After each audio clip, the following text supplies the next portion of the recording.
As we move closer to the end of the year and into a new year, we're going to be going past some holidays and going into the winter, and this can pose potentially a slowdown for the market.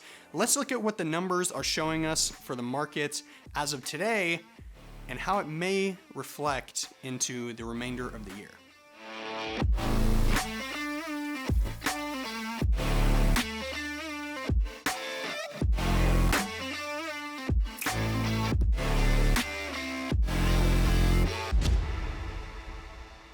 Hey, it's Parker McKee, and this is the McKee Market Update for November of 2021.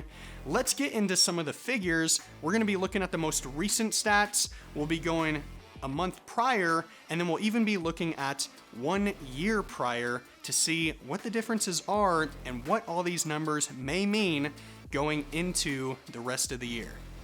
All right, so if we're comparing October of 2021 to September of 2021, we saw a decrease of 2.6% of the amount of homes for sale in October compared to September.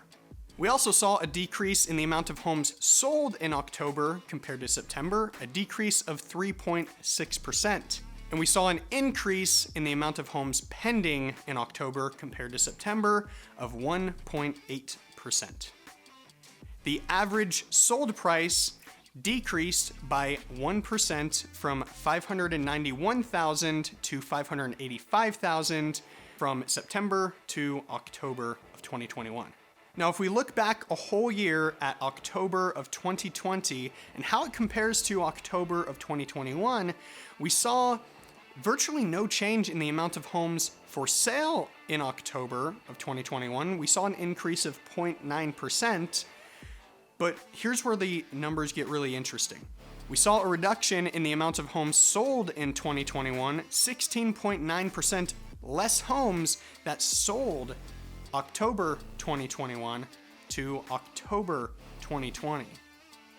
And we also saw a reduction in 8.6% of pending homes in October 2021 compared to October 2020.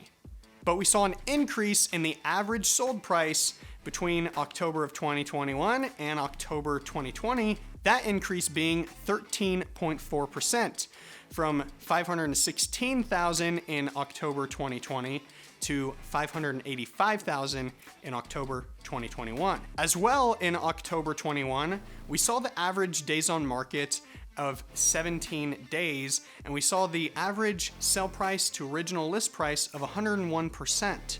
So homes are, relatively speaking, still selling quick and for over asking on average. What do these numbers really mean? Well, if we put them all together, it looks like the difference between September of 21 and October of 21, there wasn't very much difference. It was very negligible difference between the 2 months, and every month is going to have a little bit of variation between them. But if we're looking back a whole year, we saw a big difference in the amount of homes that actually sold and went pending in October 21 compared to October of 2020. But we're also seeing that the average days on market and the sale price to original list price ratio still reflects that we're in a seller's market. And as we come into the winter, into holidays, into the end of the year, and into a new year, I suspect that we're going back into a normal real estate cycle that we've seen year in and year out previous to 2020. Now, 2020 was definitely not your typical year for real estate, with the pandemic and elections and other things going on during the year that really affected what the real estate market was doing. There was no telling what was going to happen. And what we saw was high buyer demand, low inventory of homes to actually sell these buyers, and it ended up making the market skyrocket. And the market is still seemingly going up, or at least keeping steady as we go into the winter. But what will it look like as we get further toward the end of the year and into winter?